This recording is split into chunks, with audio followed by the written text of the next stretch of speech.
Então, quer dizer, você memoriza, digamos, o exótico no bom sentido? Sim. O incomum. O incomum. O incomum. Mas você escreveu o livro exatamente para as pessoas comuns usarem exatamente a memória como uma qualidade, né? Como mais um recurso, mais uma ferramenta, que o senhor falou muito bem, para o seu dia a dia, para o seu trabalho, para a sua realização pessoal. É essa a perspectiva? É essa a perspectiva. E, inclusive, eu no livro abordo, de maneira um pouco mais resumida, a forma necessária do treinamento para a pessoa ser um menta-atleta também. Claro. Porque muitas pessoas me perguntam, mas Alberto, para que você vai ficar memorizando baralhos? É coisa idiota.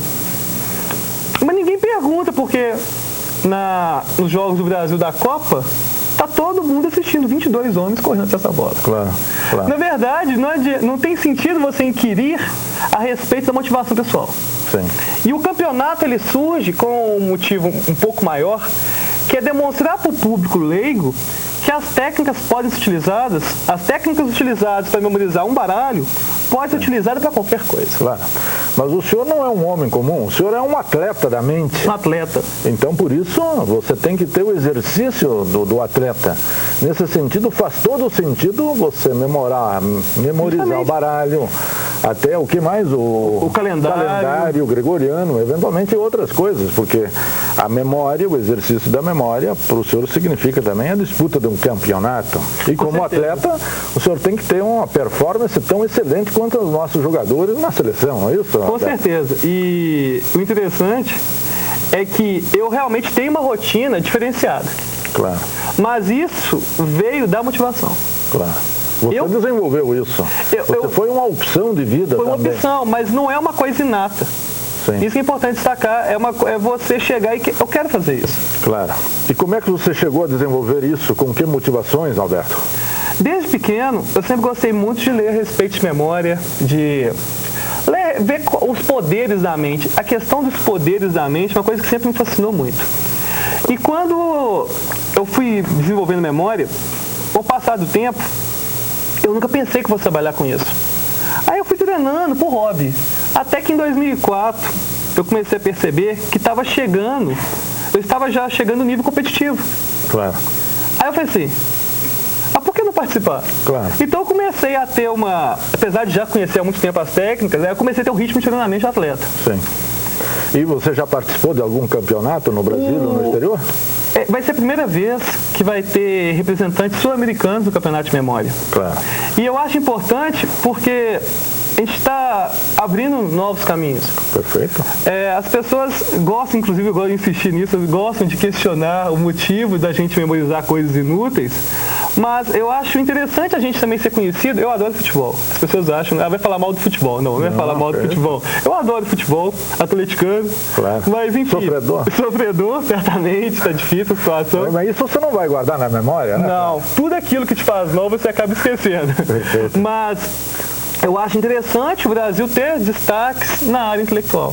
Claro, sim. Você vê o seguinte, nós estamos falando do campeonato do mundo, né? Você sabe qual é o slogan da Alemanha que está abrigando o campeonato do mundo? Qual o slogan? Supercopa? O país das ideias. País das ideias. Então, esse país, nós jogamos o futebol com os pés e pensamos com a cabeça. Pode ser o país da inteligência e, por que não, da memória, não é? Com certeza. Mas nós voltamos com o tema no segundo bloco. Vamos para um rápido intervalo e em instantes continuaremos a conversar com o menta-atleta Alberto Rezende. Um momento só, voltaremos já. O Opinião Minas está de volta. Conversamos com o menta-atleta Alberto Rezende. O tema da nossa conversa é o desenvolvimento da memória humana. No primeiro bloco, nós situamos que entre as 3 faculdades que a escola estimula o desenvolvimento, é maior a da inteligência e da vontade e o menor, exatamente, da memória. E trabalhamos também em que medida, digamos, o desenvolvimento da memória pode se tornar interessante como ferramenta e também demos bastante importância ao menta-atleta, o Alberto, enquanto também um atleta da memória que vai participar agora de um campeonato. Nós vamos dar uma ênfase maior agora ao desenvolvimento da memória humana na escola como ferramenta de desenvolvimento das pessoas, das crianças, dos jovens e das pessoas em qualquer idade, né? Por que as escolas têm estimulado pouco o desenvolvimento da memória, Alberto, na sua análise? O problema é que foi feita uma associação entre memória e decoreba. Decoreba. Sendo que não é isso. Inclusive, você pode perceber que é impossível a pessoa discorrer a respeito de qualquer assunto bem se ela não tiver uma memória boa a respeito daquele assunto. Sem dúvida.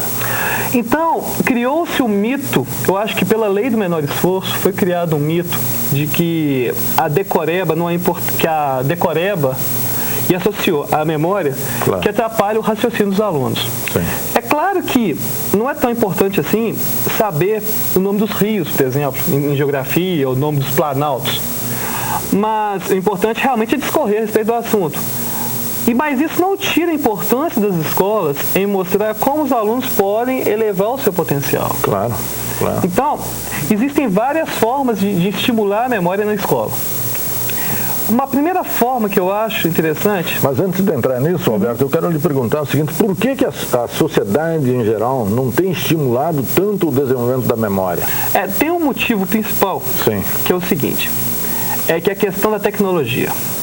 Eu adoro ter celular, eu gosto de ter palm top, mas você pode perceber que com o surgimento das ferramentas tecnológicas, cria-se uma justificativa de que as pessoas não precisam memorizar mais as coisas. E foi provado já cientificamente que deixar de pensar, aí envolve a memória, deixar de ter qualquer trabalho intelectual, acelera o envelhecimento. Claro. Então, o que acontece? A pessoa, você pode reparar isso, Girolete. Sim.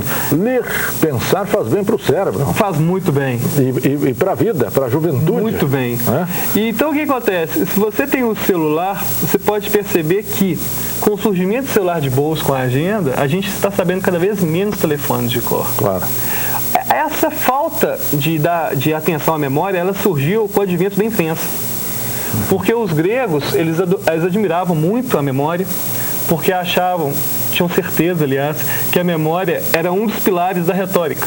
Claro. Então, inclusive, Cícero, que era um grande orador, foi um dos primeiros a discorrer a respeito do assunto da memória. E, inclusive, Mnemosine, mulher de Zeus, mãe das divas, é a deusa da memória. Claro. Ela era tão importante que criou-se uma deusa para a memória. Então, com o surgimento da imprensa, as pessoas precisaram memorizar cada vez menos coisas. Claro. Você escreve no papel. Escreve no papel.